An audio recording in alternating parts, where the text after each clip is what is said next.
Hello and welcome back to the channel. My name is BEAVER and today we are using the Marula to make a spirit. Now the Marula is a fruit that's very common here in South Africa as well as certain regions of Madagascar and West Africa. But here in South Africa it grows wild and you pick it up literally next to the road. Now the fruits that we're going to use are the ones that fall down from the tree. The fruit is not harvested from the tree, but it is harvested once it has fallen down to the ground. Now, once the fruit falls to the ground, it turns a nice pale yellow color. Once the yellow color is established, then you know the fruit is ready to be used.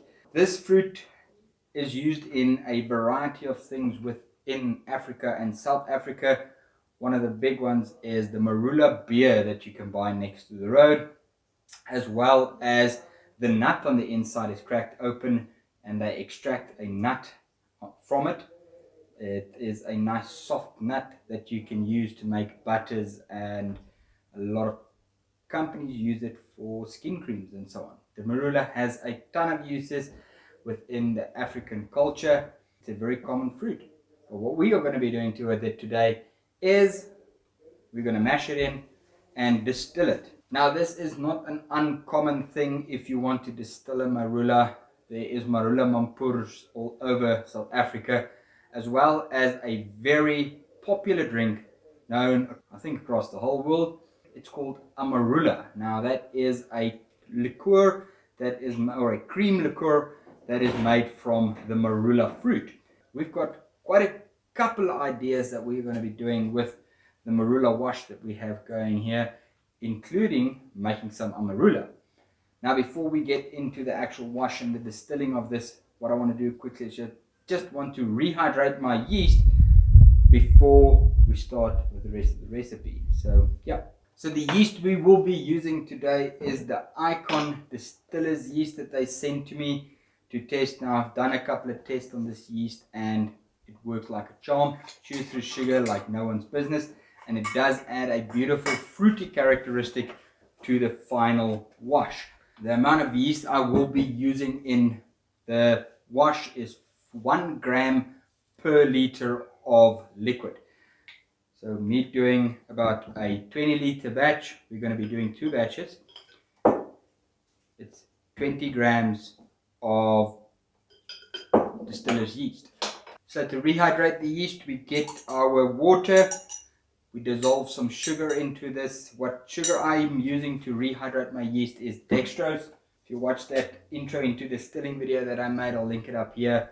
Dextrose is one of your simplest sugars. It is just one glucose molecule, and the yeast loves to chew on it. For this yeast, what I would suggest if you ever use the Icon brand is get your water to a temperature of 30 degrees centigrade, your rehydration water.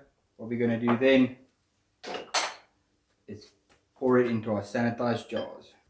Sorry for the noise in the background, the neighbors are playing with some motorbikes. So yeah, now back to the Marula. First up, what does the Marula taste like? Now quick tip, or quick, I don't know what to call it, but a way to peel your Marulas is take a fork. Don't try and do it with a knife.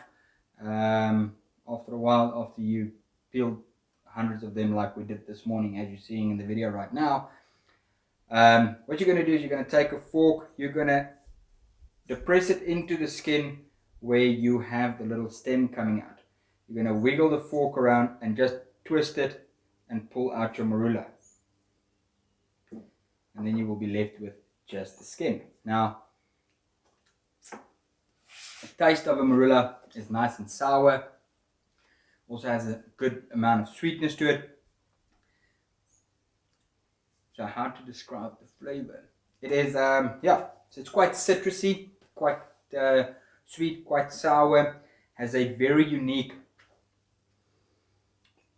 taste to it.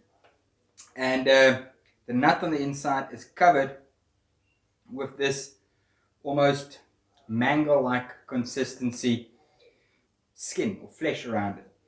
So this morning we sat down and we peeled and extracted as much juice from the Marulas as possible, using a process where we took the skins off the marulas, added it into a bucket, and then added just enough water to the top of the marulas to cover it. Took my drill with my mixing attachment and mixed up. So the marulas can knock onto each other and extract juice from that whole process. Similar to how they do it at the Amarula factory, where they make the spirit, where they have big tumblers continuously moving the marulas around and extracting as much juice from it as possible. Now, I did it twice with the marulas.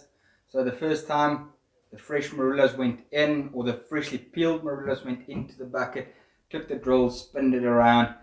I then took off the excess juice from that, added the pips back in, and redid that process. So we did it twice to remove as much juice as possible. So we ended up with a bucket of marula juice. So the marula juice that we got is a nice and viscous juice. So we ended up using about 10 liters of water and 11 kilograms of marulas. So this is the marula juice that we got out in that extraction process we used. But we also were left with pips. As you can see, there's still a ton of flesh left on it. So to maximize the amount of spirit we're going to get out of this batch, what we're going to do is we're also going to ferment on the nut, or the pip, or the seed, or whatever you want to call it. We're also going to ferment on that there. So to do that, we have the bucket, half a bucket full of pips. We're going to top it up with water. We're going to mix it up once again to get those little nuts to knock into each other and extract more flavor from the marula pip.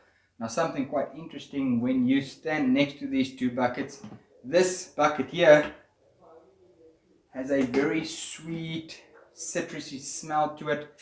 This bucket here that has a ton of pips in it has almost a peppery smell, or a peppery flavor on the nose to it.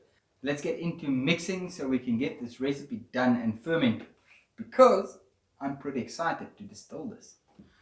Now we need to test the gravity of this, and the gravity I'm going to be testing is the juice. Now, like I said, with the juice is 11 kilograms of marulas and about 10 liters of water, and we ended up with this bucket that looks about at 18 liters of marula juice. So let's quickly do a gravity reading, see what kind of sugars we need to add to this to get it to a viable amount to distill, because the fruit alone will not have enough sugar in it for us to ferment out, or we don't have that large volume of fruit so we can actually ferment out and just distill on the fruit. Okay. After taking the gravity reading, we are sitting on a lot lower than I thought it was going to be, but on a 1.020. So theoretically, that should give us roughly 3% ABV, and that's not nearly enough, so we can actually get enough product out of this. For us to make this a viable run for a distillation, what I'm going to do is I'm going to add 3 kilograms of sugar into each of these buckets. That should bump our gravity up to about a 1080 or maybe a 1070, depending on how much sugar we're going to add, giving us roughly about 11% ABV. So we can then add that into the still and get a quality product. So I'm going to do exactly the same amount of sugar for the pips on the inside here. We might have a slightly lower ABV for this one, but we still will be able to get a ton of flavor out of this wash here. As you can see, the yeast in front of me is nice and hungry, so we need to hurry up.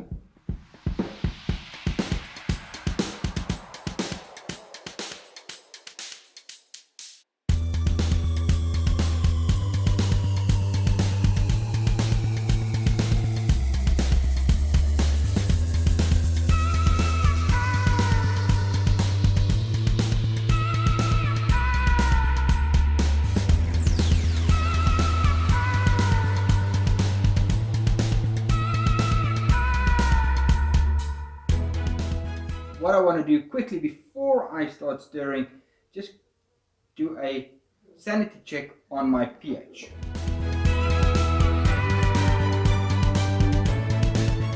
With the pH sitting comfortably at between 4.5 and 5, we should be a-okay to add our yeast into this. But yeah, let's quickly mix it up and then add our yeast in.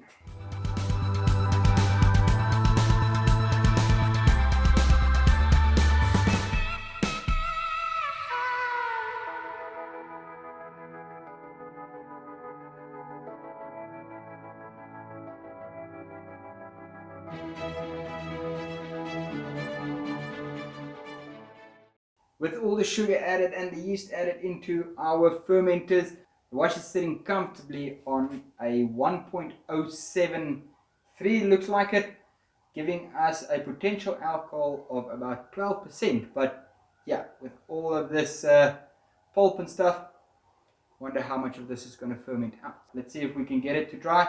Hopefully we can.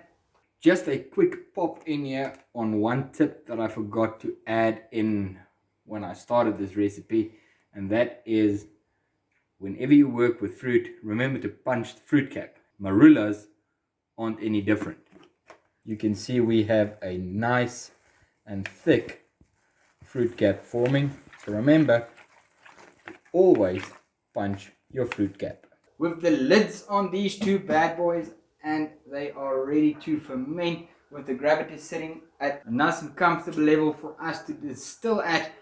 These are going to stand here for about 5 to 7 days so they can ferment to as dry as we're going to get them. And I'll see you guys on the next one where we're going to distill and turn this into a couple of different products.